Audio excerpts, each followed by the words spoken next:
If your wife says, "Does this make me look real fat?" You can. What are you gonna say? So you can say nothing, walk out of the room. Okay, so you can always think stuff, but I think what happens in our mind, we get people around people that do stuff to us. Mm-hmm. That really, I don't know, and maybe I give them too much credit. When you think about racing, what are some of the things you've seen change over the years? Well,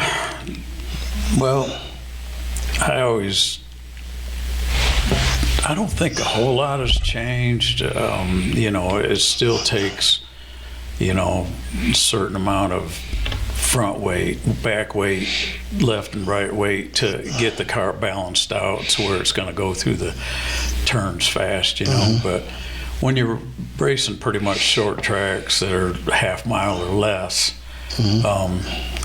There's probably not a whole lot of change other than, the racing parts get better and better, and shock absorbers and tire compound, and mm-hmm. There's things that have got worse too, because they need to slow the cars down, and I think that's the insurance company is not going to insure this racetrack if they let the cars get too fast and too dangerous. So they give you a harder tire compound so you don't get as much grip, so you're slower, and then they, carburetor rules, they're just shock absorbers. This class of cars can only use, these lesser shocks. Right. To keep them from getting faster, Well, I knew I went to some dirt track races, and I had a friend of mine that told me about a race they did. They used to do it down at Myrtle Beach on the big dirt track down there. But they had what's called claim races, where you could claim a motor. Mm-hmm. Oh, they still do that.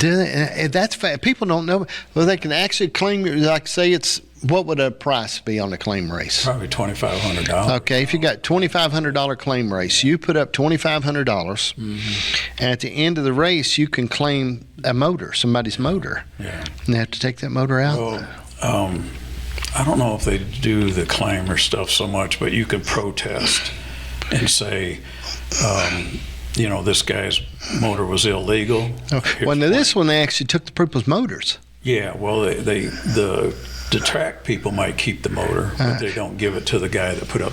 You get your claim money, you get your protest money back. Okay. If you were right, the guy that was illegal, he loses his motor, and mm-hmm. I don't know who keeps the money. The track does, I guess. But, it's fascinating when I think about that stuff. But and I watch a lot of people after a race.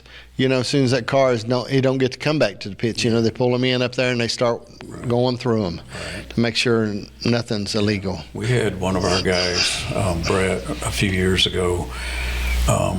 He ended up finishing second in the race, and the guy that won the race, we knew he was illegal. He was, mm-hmm. he had bought the engine from us, right? And we knew what the engine consisted of. And I was shooting and darning all over the place, because if I would have had $2,500 in my pocket, we would have protested him, because then Brett would have won the race. Right. Yeah. And it's like, on the way home, then we were talking about it, and one of our other fellow racers, he's like, "Well, you should have said something." He said, "I had $2,500 in my front pocket." It's like, well, that one's in the wind now. Well, I think everybody. In any competition, people can cheat a little bit if they can find the way. Yeah, well, you know what I mean? No matter what they're working at. If a crew chief ain't, looking for that gray area, he's not doing it. Yeah, I mean, they're looking for something. They're trying to find a way you can have just be a step ahead, because if everything is even,